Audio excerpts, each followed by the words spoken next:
Welcome to Smart Wealth with Joshua. Your daily stock analysis and catalysts talk. Today we're looking at Gold Resource Corporation. And if you find our talks useful, please consider subscribing, liking, and commenting underneath. It really helps the algorithm know that you want more of this kind of content. Absolutely. So Gold Resource Corporation, this one is, well, it's timely. If you've been watching the tickers, you know why. Right. We're not just doing a standard earnings review here. There is a major catalyst event in play that it just fundamentally changes the whole story for this company. Exactly. We're talking about a merger, a huge premium, and a pivot that, honestly, I did not see coming just from the name of the company. No, me neither. But before we get into all that, let's just hit the headline. What is the big news? The big news is consolidation. Gold Group is acquiring Gold Resource Corporation. Okay. And it's an all-stock deal valued at approximately $372 million. $372 million. Let's break that down because a big number is nice, but What does it mean for someone holding the stock or, maybe thinking about buying in right now? Right. So the deal values the shares at roughly $2.25. $2.25. Yeah. And to give you some context, that's a 39% premium over where the stock was trading before the news broke. Wow. It's a significant jump, an immediate value bump for shareholders. A 39% premium is. That's massive. We fight for 5, maybe 10% gains. So getting an offer that marks up your asset by almost 40% overnight, that's the kind of event we're always looking for. It really is. But why? Let's dig into the why here. Why is Gold Group doing this? Is it just grabbing assets? It's definitely strategic. Yeah. It's all about scale. Yeah. The whole idea is to create a bigger Mexico-focused producer. Yeah. You've got Gold Resource with their Don David gold mine. Then Gold Group has their assets, Cerro Prieto, San Francisco mines. Right. You combine them, and you're not just adding ounces. You're aiming for, operational synergies, lowering costs, sharing infrastructure in that region. So the classic bigger is better play. Instead of 2 smaller companies, you get 1 mid-tier player that gets a bit more respect from the market. Precisely. And in mining, especially now, scale is everything. It lets you weather storms that might sink a smaller boat, and it attracts a different kind of investor too, the bigger funds. That makes sense. Okay, speaking of the assets, let's get into the fundamentals of Gold Resource itself. Because there's something, ironic about this company. I know exactly what you're going to say. It's called Gold Resource Corporation, right? It is. But if you look at what's actually making the money, the name doesn't really fit anymore. It's a fascinating paradox. I mean, despite the name, they've made a very deliberate pivot. Silver is now the driver. How much of a driver? Silver's driving 80% of their revenue. 80%. So they're basically Silver Resource Corporation now. They really should be. Yeah. And the numbers back it up. Looking at their preliminary 2025 year-end results, the production is just skewed so heavily to silver. Okay. In the fourth quarter alone, they sold 663,503 ounces of silver. Whoa, hold on. Over 500,000 ounces of silver in 1 quarter? In 1 quarter. It's a serious amount of metal. Yeah. And you compare that to the gold equivalent ounces, which was about 23,000. Right. And the pricing has just been incredible for them. They realize an average price of $55 an ounce for that silver. $55 silver. I mean, for anyone listening who doesn't track this daily, that's not just a good price. That's a printing money kind of price. And I'm seeing gold was over $4,200 for them. Yes, $42.34 for gold, $55 for silver. When you have a commodity rally like that and a mine pumping out that kind of volume, your whole financial picture it flips on a dime. It has to. So how does that look in the balance sheet? Is this cash actually sticking? That's the key question. And yes, it is. The financial health has improved dramatically. They ended 2025 with $25 million in cash and, critically, 0 debt. 0 debt. That's the magic phrase in mining. Debt is the killer. It really is. And having that safety net is huge. To see how big the turnaround is, just look back to Q2 of 2025. They only had $12.7 million in cash then. So they basically doubled their cash in just 2 quarters. Doubled their cash while staying debt-free. It tells you the cash flow is real. It's not just some accounting trick. The bank account is getting bigger. Okay, so profitability must be looking better then. It is, but you have to nuance it. If you look back, like 3 or 5 years, the margins were negative. The company has struggled. Right. But this silver pivot is working now. Their pre-tax profit margins have turned positive, hitting 28.1%. That's a healthy margin for a miner. Very healthy. It is, and it's all driven by that high silver output meeting these great prices. So the history is rocky, but the snapshot of today is a profitable, cash-rich, debt-free company. Which, of course, explains why Gold Group is buying them now. Exactly. They're not buying a project that needs saving. They're buying a machine that's humming. Let's shift to the chart for a second. The price action has been pretty wild. It was a volatile month. In early January, this stock was just sitting there, around 85 cents. A penny stock. Basically, by late January, it climbed to $1.81. More than a double in less than a month.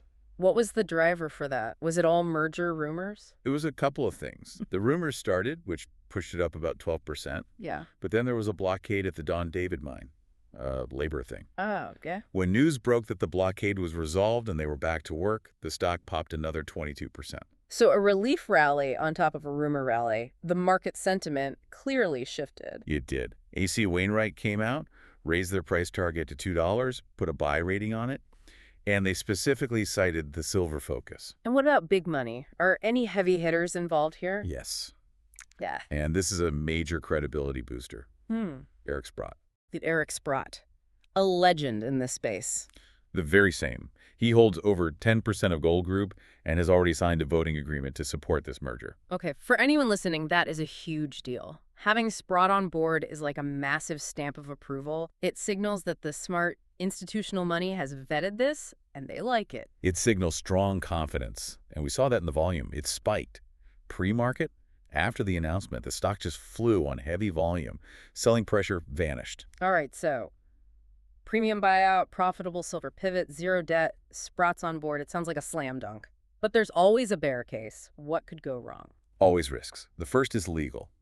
A law firm, Halper Seda, is probing the fairness of the merger. Oh, one of those. Is there any substance to it? It's hard to say. The real risk isn't so much that they find something illegal, but that it causes delays. They're questioning if $225 is a fair price. That's an interesting angle. It is. And given the turnaround, some investors might even agree with them. They might feel like $225 is actually too low. So the risk is the deal gets voted down or just drags on forever. Exactly. And if it falls through, the stock could easily pull back to those pre-merger levels. And you mentioned the blockade earlier. That's another risk, right? Operational. Yes. It was resolved, which is great. But it highlights the reality of operating in Mexico. Geopolitical and labor risks are very real. A blockade can happen again, and if it does, that amazing cash flow we just talked about, it just dries up. A good reminder that a great asset is worthless if you can't get to it. And what about the historical baggage? Right. This profitability is brand new. Yeah. Their retained earnings are still negative $105 million. Historically, their EBIT was negative 56%. Ouch. So they've been in a deep hole. The turnaround is real, but it's recent. If silver drops from $55, do they go back to losing money? That's the question. So the bear case is basically, don't trust the turnaround just yet. Correct. You're betting the pivot is durable and the commodity prices hold up long enough for the deal to close. Okay, let's bring this all together. For our listeners, what's the actual play here? What's the timeline? The timeline is tight. The shareholder vote and the closing are targeted for Q2 2026. So the next 3 months. Roughly, yes. So it's not a long-term hold. It's a catalyst trade. A swing trade. Exactly. It's a classic arbitrage play leading up to that Q2 close. I'd give this a bullish score of, say, 8 out of 10. 8 out of 10 is high conviction. So for someone new to this, what's the play? The play is buying for the gap. The deal says $225. The stock is trading below that. If you buy at, say, $1.90 and the deal closes at $225, you capture that spread. Let's see, a 35-cent spread on a $1.90 stock? Yeah. That's a pretty nice return for 3 months' work. It's a great return. And if you can annualize that, you're talking about returns that crush the market average. And you have the commodity rally at your back, which is sort of a safety net. Right. Gold and silver prices are high. So even if the deal gets delayed, the underlying business is making money. That should put a floor under the stock. You're not just holding a lottery ticket. That definitely makes the risk-reward feel better. The worst case is you own a debt-free silver producer in a bull market. Precisely. And that's why the Sprott backing is so important. It suggests the deal is very likely to go through. You know, this brings up a final thought for me. We talked about that law firm questioning the price. With silver at $55, with them printing cash, what if $2.25 is actually a lowball offer? Now, that's the provocative question to end on. I mean, seriously, if I'm a shareholder, I'm looking at them selling over 600,000 ounces of silver in a quarter, and I'm thinking, wait a second, maybe I don't want to sell, or maybe I want more. It's a valid thought. Is the market signaling that this premium deal is actually undervaluing the asset now? Could another bidder step in? A bidding war. That would be the ultimate catalyst. It's not out of the realm of possibility. If the asset is this good, someone else might see the same value Gold Group does and decide to crash the party. So the play isn't just capturing the spread, it's capturing the spread with a free lottery ticket for a higher offer. That's the most bullish take, yes. You buy for the safe return and hope for the surprise upside. I love it. Okay, quick recap. Gold Resource Corporation. Ticker GORO. Debt-free. Pivoted to silver, being bought by Gold Group for around $225 a share. The play is the arbitrage spread into Q2 2026. That sums it up perfectly. A situational trade with strong fundamentals behind it. Awesome. This is why you always have to look under the hood. The headline says merger, but the story is silver turnaround. The details are where you find the edge. Well, thank you for breaking this all down. And to our listeners, thanks for joining us. Remember, none of this is financial advice. Always do your own due diligence. We'll catch you in the next one.